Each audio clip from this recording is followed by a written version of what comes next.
Hello friends, S के career academy में आपका स्वागत है। आज हम पढ़ेंगे क्लास 12th का मैथ। इसकी 3.1 प्रश्नावली है। इसके सबसे पहले आव्यूह के बारे में जानेंगे। आव्यूह किसे कहते हैं? तो संख्याओं अथवा फलनों के क्षैतिज अथवा ऊर्ध्वाधर में व्यवस्थित समूह को क्या कहते हैं? आव्यूह कहते हैं। किसमें? क्षैतिज और ऊर्ध्वाधर में व्यवस्थित समूह को।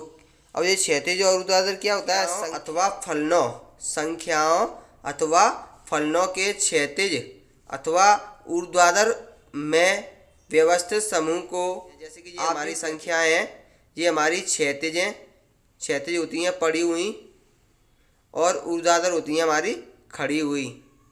ये हमारी ऊर्ध्वाधर हैं, ये हमारी क्षैतिज हैं। एक पंक्ति में जितनी भी हमारी संख्याएं होंगी उसे हम क्षैतिज बोलेंगे। पंक्ति को ही हम रो बोलते हैं। क्या बोलते हैं? पंक्ति को ही हम रो बोलते हैं। इसे हम आर से प्रदर्शित करते हैं। किससे? अब देखेंगे ऊर्ध्वाधर किसे कहते हैं।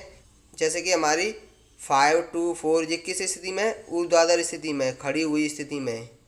जो हमारी स्थिति खड़ी हुई होती है उसे क्या कहते हैं? ऊर्ध्वाधर कहते हैं। इसे स्तंभ भी बोलते हैं। स्तंभ को इसे इंग्लिश में कॉलम बोलते हैं, जिसे हम सी से प्रदर्शित करते हैं।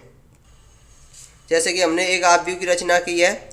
जैसे कि इसमें हमारी पंक्ति R1 है, R2 है और R3 है। इसे क्या बोलेंगे? हम पंक्ति बोलेंगे, रो बोलेंगे। 3 पंक्तियां हैं और 3 ही हमारे क्या है? C1, C2 और C3, 3 ही हमारे कॉलम है। अब देखेंगे अवयव किसे कहते हैं।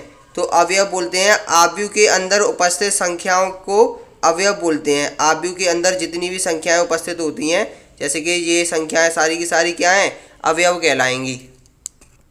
अगर एग्जाम्पल दें तो हमारी अवयव संख्याएं कहलाएंगी, जैसे कि 2, 3, 5, 7, 8, 9। इस कोष्टक के अंदर जितनी भी संख्याएं होंगी वो क्या कहलाएंगी?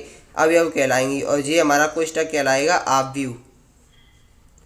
ये कहलाएगा आव्यूह। अब देखेंगे कोटि किसे कहते हैं। पंक्तियों और स्तंभों के गुणनफल को कोटि कहते हैं। यानी पंक्ति इंटू स्तंभ को क्या कहते हैं? कोटि कहते हैं। m into n। जैसे कि इसमें अगर कोटि देखी जाए तो पंक्तियां कितनी हमारी? 1, 2 पंक्ति हैं, और स्तंभ कितने हैं? 1, 2, 3, 3 स्तंभ हैं। तो इसकी कोटि क्या होगी? 2 इंटू 3। अगर हम लिखें इसमें 8 की कोटि कितनी होंगी? अगर किसी आव्यूह में 8 अवयव हैं तो उसकी कोटियाँ कितनी होंगी? तो एक पंक्ति हो सकती है, 8 स्तंभ हो सकते हैं। ऐसे ही 8 पंक्ति हो सकती हैं और 1 स्तंभ हो सकता है। इसी प्रकार 2 पंक्ति हो सकती हैं और 4 स्तंभ हो सकते हैं, और 4 पंक्ति हो सकती हैं और 2 स्तंभ हो सकते हैं। तो इनका सभी का मल्टीप्लाई करेंगे तो हमारा 8 ही आएगा, जो हमारी अवयवों की संख्या है। ये होता है हमारा आव्यूह। जैसे कि A11, 12, 13 डॉट डॉट डॉट 21, 22, 23, ऐसे 32, 33 डॉट डॉट डॉट कितनी भी संख्याएं होंगी। या फिर हम इस तरह भी याद कर सकते हैं। इसे हम पहली पंक्ति का पहला अवयव, पहली पंक्ति का दूसरा अवयव, पहली पंक्ति का तीसरा अवयव, पहली पंक्ति का चौथा अवयव, ऐसे ही दूसरी पंक्ति का पहला, दूसरी पंक्ति का दूसरा, ऐसे ही तीसरी पंक्ति का पहला, तीसरी पंक्ति का तीसरा, दूसरी पंक्ति का चौथा, ऐसे भी याद कर सकते हैं।